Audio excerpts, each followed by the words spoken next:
सभी को प्रणाम। मेरा नाम आकांक्षा तिवारी है। मैं एक एस्ट्रोलॉजर, न्यूमरोलॉजिस्ट और वास्तु कंसल्टेंट हूँ। आज के इस वीडियो में मैं आपसे सन जो वृषभ राशि में 14 मई 2021 को गोचर करने वाले हैं उसके बारे में बात करूंगी। तो देखिए, सन हर मंथ किसी न किसी राशि में गोचर करते हैं और 14 मई 2021 को भी वृषभ राशि में गोचर करेंगे सुबह 11:15 में, और 15 जून 2021 तक वो वृषभ राशि में ही रहेंगे। ये गोचर ज्यादा महत्वपूर्ण इसलिए है क्योंकि यहाँ पर सन बुध के साथ युति कर कर बुध आदित्य योग बनाएंगे। सन और राहु की युति ग्रहण योग बनाएगी और सन जो है वो यहाँ पर अपनी शत्रु राशि वृषभ राशि में गोचर करेंगे और शुक्र के साथ युति बनाएंगे। लेकिन यहाँ पर शुक्र जो है वो खुद की ही राशि में है, तो यहाँ पर देखा जाए तो सूर्य और बुध की युति बुध आदित्य योग बनाएगी जो कि अच्छी होगी। सूर्य और शुक्र की भी युति अच्छी होगी क्योंकि शुक्र यहाँ खुद की राशि में है और सूर्य जरूर शत्रु राशि में है, लेकिन यहाँ पर जो नक्षत्र होते हैं वो सूर्य के मित्र नक्षत्र होते हैं, तो वो भी युति हम सबके लिए अच्छी ही होगी। लेकिन यहाँ पे सूर्य और राहु की जो युति है वो ग्रहण योग बनाएगी और रिगार्डलेस हम सबकी क्या राशि है, सूर्य और राहु की युति की वजह से हम सबको कुछ प्रॉब्लम, कुछ दिक्कतें आ सकती है, उसका हमको ध्यान रखना होगा। ग्रहण जो होगा वो 10 जून को होगा, लेकिन हम सबको 1 जून से लेके 15 जून तक ज्यादा ध्यान रखना होगा। हम सब लोगों को सरकारी काम जो होते हैं उससे रिलेटेड सावधानियां रखनी है। डजंट मैटर हमारी राशि क्या है, अगर छोटा भी चालान आता है तो हमको उसको ध्यान से पे ऑफ करना है। टैक्स से रिलेटेड किसी भी इशू को हमको इग्नोर नहीं करना है, नहीं तो दिक्कतों का सामना करना पड़ सकता है। सूर्य और राहु की युति की वजह से झूठी गवाही से हम लोग सबको बचना है। पिता के स्वास्थ्य का हम लोगों को ध्यान रखना होगा। 14 मई से लेकर 15 जून के बीच पिता से संबंधों को अच्छे बनाकर रखना होगा। हम सबकी इम्यूनिटी सिस्टम यहाँ पर ज्यादा प्रभावित हो सकता है सूर्य और राहु की युति की वजह से। लीवर, हड्डियां, आंखें, हार्ट, इन सब का हमको ध्यान रखना पड़ेगा और संतान से रिलेटेड इशू भी देखे जा सकते हैं। तो ये एक ओवरव्यू था सन और राहु की युति का, जो कि 14 मई से 15 जून के बीच देखी जाएगी और 10 जून को ग्रहण होगा। ज्यादा सावधानियां हमें 1 जून से 15 जून के बीच रखनी होंगी। तो चलिए अब हम मेष राशि की बात करते हैं। तो मेष राशि में जो सन है वो 5th हाउस के स्वामी होकर 2nd हाउस में गोचर करेंगे 14 मई 2021 से 15 जून 2021 तक। यहाँ पर 2nd हाउस बहुत ही सेंसिटिव हाउस होता है हम सबका बर्थ चार्ट में, क्योंकि वो धन कुटुंब का स्थान होता है और वहां पर सूर्य और राहु की जो युति होगी वो पारिवारिक जीवन में चुनौतियों का सामना हमको करना पड़ सकता है। सन, राहु, मरकरी और वीनस की जो युति होगी वो यहाँ पर मेष राशि के जातकों को संतान से रिलेटेड या संतान से जुड़ी समस्याएं दे सकती है। स्टूडेंट्स को भी प्रॉब्लम यहाँ पर हो सकती है, लेकिन इन सबसे भी ज्यादा मेष राशि के जातकों को जो सबसे ज्यादा ध्यान रखना है वो अपनी वाणी का रखना है, क्योंकि यहाँ पर ये योग वाणी दोष जो है वो जनरेट कर रहा है। तो 14 मई से 15 जून के बीच एक मंत्र रखना है मेष राशि के जातकों को, बोले ही नहीं और बोले तो बहुत सोच समझ कर बोलना है। दूसरी बात, ये जो 5 और 2 का जो संबंध बनेगा एक प्रकार का धन योग भी बनेगा, तो मेष राशि के जातकों के धन प्रवाह में ऑफकोर्स वृद्धि हो सकती है, न्यू अपॉर्चुनिटी भी आपको मिल सकती है और शादी करने के लिए के भी योग इस समय बनेंगे। यहाँ पर क्योंकि सेकंड हाउस थोड़ा सा प्रभावित है, परिवार से रिलेटेड छोटी मोटी समस्याएं हो सकती हैं, तो उससे मानसिक तनाव भी आपको हो सकता है, तो उस वजह से आप लोगों के स्वास्थ्य पे भी प्रभाव पड़ सकता है। तो स्वास्थ्य के लिहाज से भी आपको थोड़ा ध्यान रखना पड़ेगा। अब हम बात करते हैं वृषभ राशि की। तो देखिए, वृषभ राशि में जो सन होते हैं वो चतुर्थ भाव के स्वामी होते हैं और वो आपके फर्स्ट हाउस में गोचर करेंगे। यहाँ पर अगर वृषभ राशि वालों को अगर किसी बात का ध्यान रखना है, तो वो सबसे ज्यादा ध्यान रखना है 14 मई से 15 जून के बीच अपने स्वास्थ्य का। देखिए, 22 मई तक तो वीनस भी रहेंगे आपके लगन में, तो इतनी दिक्कतें नहीं होंगी, लेकिन उसके बाद आपको पेट से, लीवर से, आंखों से, हार्ट से रिलेटेड इशू, उससे रिलेटेड समस्याएं आ सकती हैं। तो स्वास्थ्य का आपको ज्यादा ध्यान रखना होगा। आपके स्वभाव में भी ईगो आ सकता है, उसका भी आपको ध्यान रखना होगा। सन का एस्पेक्ट आपके 7th हाउस पे होगा, तो वैवाहिक जीवन में आपके व्यवहार में जो चेंजेस होंगे उसकी वजह से तनाव हो सकता है। स्पेशली आप लोगों को 1 जून से 15 जून के बीच अपने स्वास्थ्य का और अपने व्यवहार का ज्यादा ध्यान रखना होगा। अब हम मिथुन राशि की बात करते हैं। तो मिथुन राशि में सन जो होते हैं वो तीसरे हाउस के स्वामी होते हैं और 12th हाउस में गोचर करेंगे, और 12th हाउस होता है विदेश का, हानि, व्यय, अध्यात्म, सबका होता है। यहाँ पर 3-12 का संबंध बनेगा, जिससे यात्राओं के योग बनेंगे, लेकिन एडवाइस ये है कि यात्रा से बचें। भाई बहन से विवाद हो सकता है, उससे भी बचना है। खर्चे बढ़ेंगे तो बजट बनाकर चलना है। गलत कम्युनिकेशन नहीं करना है, उससे भी आपको बचना है। हाँ, लेकिन यदि आप फॉरेन से रिलेटेड कोई काम करते हो तो उसमें आपको लाभ हो सकता है। इस समय यदि कोई बिजनेस के लिए, उसके डेवलपमेंट के लिए अगर आप पैसा खर्च करने के लिए सोच रहे हैं, मतलब इन्वेस्टमेंट करने के लिए सोच रहे हैं, तो उससे आपको अभी बचना होगा। स्वास्थ्य का ध्यान रखना होगा, स्पेशली पेट का, या बुखार भी आ सकता है, और आंख से रिलेटेड भी कुछ इश्यू आपको हो सकते हैं।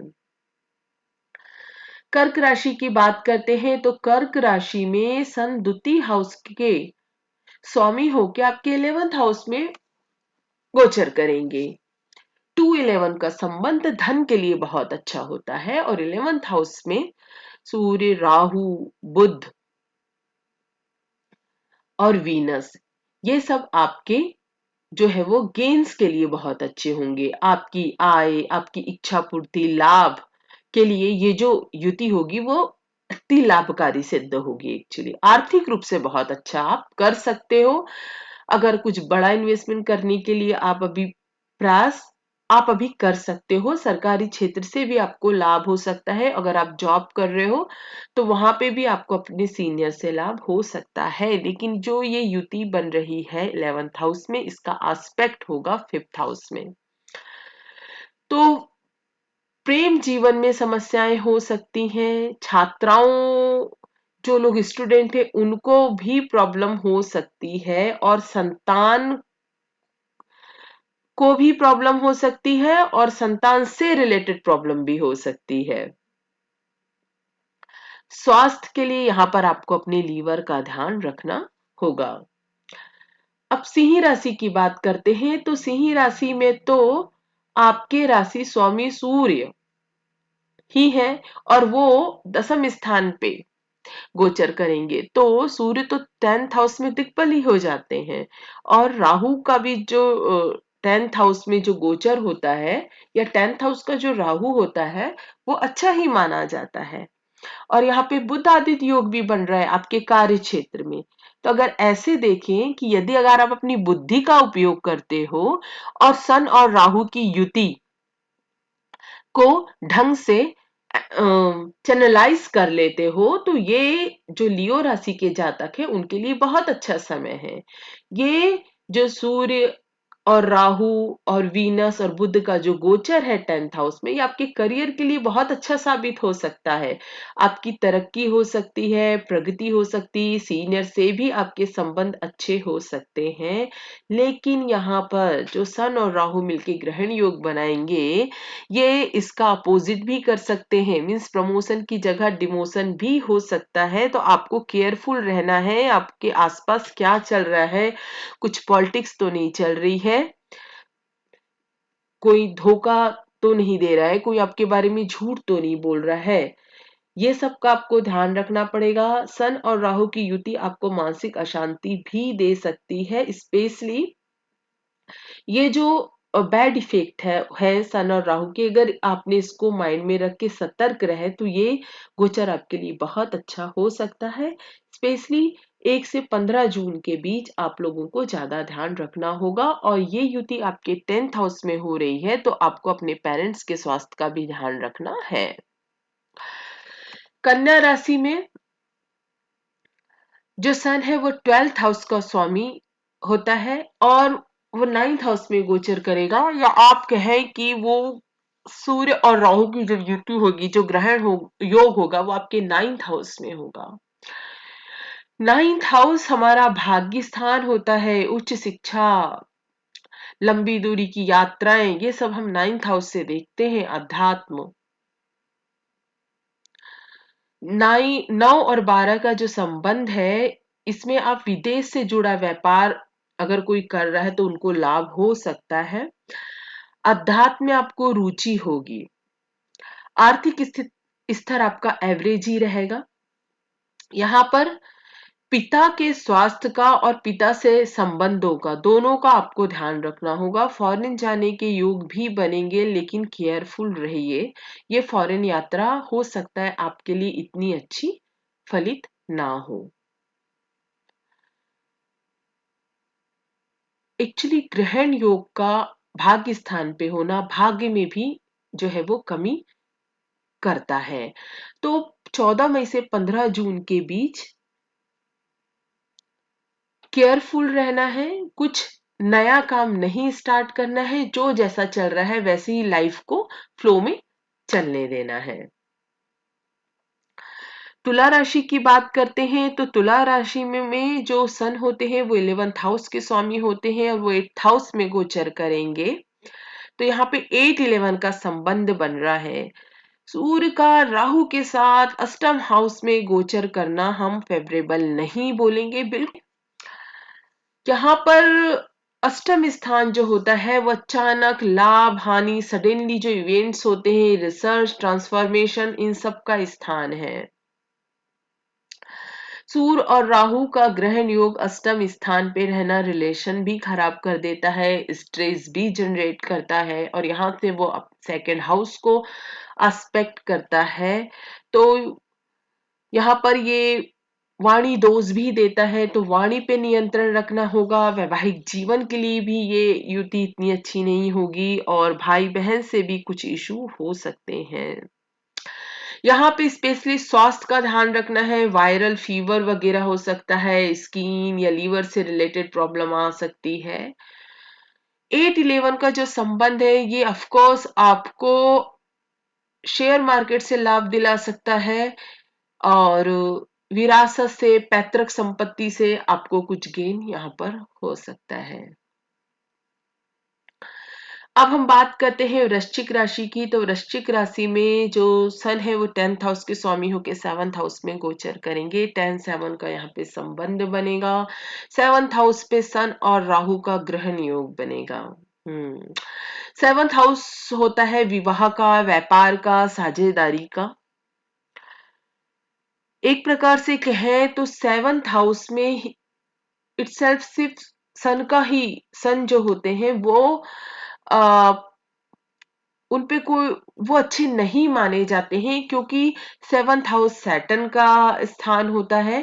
तो सूर्य यहाँ पे कभी भी अच्छा फल 7th हाउस में नहीं देते हैं और ऊपर से वो यहाँ पे राहु के साथ होंगे। तो आपको वैवाहिक जीवन को बड़ा सोच समझ के बड़े अच्छे से चलाना है, बहुत सामंजस्य बनाकर रखना है। जीवन साथी को कुछ हेल्थ इश्यूज हो सकते हैं, प्रोफेशनल पार्टनरशिप में इशू हो सकते हैं, आपको खुद पे, क्योंकि सन 7th हाउस से क्योंकि सन और राहु की युति आपके 7th हाउस पे रहेगी और आपके जो है वो राशि को भी प्रभावित करेगी, तो यहाँ पर आप पे ईगो आ सकता है, क्रोध आ सकता है। उसकी वजह से भी नौकरी में भी प्रॉब्लम हो सकती है, सीनियर से भी कुछ इश्यूज आपके हो सकते हैं और क्रोध की वजह से आपका स्वास्थ्य भी यहाँ पर खराब हो सकता है। ये सन 10 और 7 का जो संबंध है वो आपके व्यापार साझेदारी के लिए थोड़ा बहुत ठीक रह सकता है। अब हम धनु राशि की बात करते हैं तो धनु राशि में 6वें स्थान पे ग्रहण योग होगा। सन, राहु, बुध और मरकरी का जो गोचर होगा वो 6th हाउस में होगा। तो 6th हाउस में क्रूर ग्रहों का गोचर अच्छा माना जाता है। वैसे किन बातों के लिए अच्छा माना जाता है? शत्रु पे विजय के लिए और प्रतियोगी एग्जाम के लिए सफलता के लिए अच्छा माना जाता है। लेकिन यहाँ पर धनु राशि में सूर्य नवम स्थान के स्वामी होते हैं और नवम स्थान के स्वामी का 6th हाउस में जाना तो हम इतना अच्छा नहीं बोलेंगे।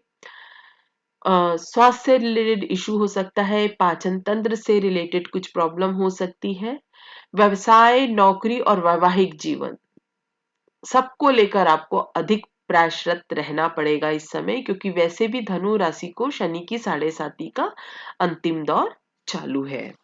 मकर राशि की बात करते हैं तो मकर राशि में सन जो होते हैं वो 8वें हाउस के स्वामी होके 5th हाउस पर गोचर करेंगे। 5th हाउस पर सन और राहु मिलके ग्रहण योग बनाएंगे। यहाँ पर बच्चों को शारीरिक समस्याएं हो सकती हैं, बच्चों के एजुकेशन से रिलेटेड प्रॉब्लम सामने आ सकती है, या अगर आप स्टूडेंट हैं तो आपकी शिक्षा में भी व्यवधान आ सकते हैं। यहाँ पर हेल्थ वाइज भी आपको ध्यान देना पड़ेगा, पेट से संबंधित प्रॉब्लम आप लोगों को हो सकती है। और 5th हाउस से हम लोग पदोन्नति देखते हैं, प्रमोशंस देखते हैं, तो पदोन्नति में भी प्रॉब्लम यहाँ पर आप लोगों को आ सकती है। और वैसे भी मकर राशि वालों को ज्यादा केयरफुल चलना है, क्योंकि शनि की 7.5 भी चालू है। कुंभ राशि की बात करते हैं तो कुंभ राशि में 7वें घर का स्वामी सूर्य 4th स्थान में गोचर करेगा। 4th स्थान में सन और राहु की युति होना अच्छी बात नहीं है। 4th हाउस हमारी अचल संपत्ति, माता और सुखों का होता है, हमारी मानसिक शांति का भी होता है। ये इस सन और राहु की जो युति है 4th स्थान से, इसमें घर में असंतोष हो सकता है, घर में संतोष की कमी होगी, परिवार में मनमुटाव हो सकता है, मां से व्यवहार करते समय सावधानी रखना है। अचल संपत्ति से रिलेटेड कोई भी डिसीजन लेने ते समय भी आप लोगों को बहुत ध्यान रखना है। मीन राशि की बात करते हैं तो मीन राशि में सन 6वें हाउस के मालिक होकर 3rd हाउस में गोचर करेंगे। 3rd हाउस में सन, राहु, बुध और शुक्र की युति होगी। 3rd हाउस जो होता है वो हमारी छोटी यात्राएं, छोटे भाई बहन, हाथ की कोई भी कला, कम्युनिकेशन इसका होता है। 3rd हाउस में ये जो युति होगी वो आपको ऊर्जावान बनाएगी, आप चुनौतियों का सामना अच्छे से कर पाओगे, छोटी यात्राओं के भी योग बनेंगे, आप रिस्क लोगे और नेतृत्व क्षमता भी आपकी बढ़ जाएगी। और यहाँ पर आपका कम्युनिकेशन भी काफी प्रभावी इस दौरान हो जाएगा। जो लोग 3rd हाउस से रिलेटेड वर्क में संलग्न है, जैसे कि जर्नलिस्ट हो गए, ऐसे सब लोगों के लिए जो कम्युनिकेशन से रिलेटेड कोई काम करते हैं, उन सब के लिए ये समय काफी अच्छा है। लेकिन यहाँ पर सूर्य और राहु की युति है, तो वाणी दोष भी आपको इस समय लग सकता है, मतलब बोलते समय आप लोगों को काफी अपना ध्यान रखना है। जुड़े रहने के लिए, ये वीडियो देखने के लिए आपको प्रेम पूर्वक धन्यवाद। जय श्री राम।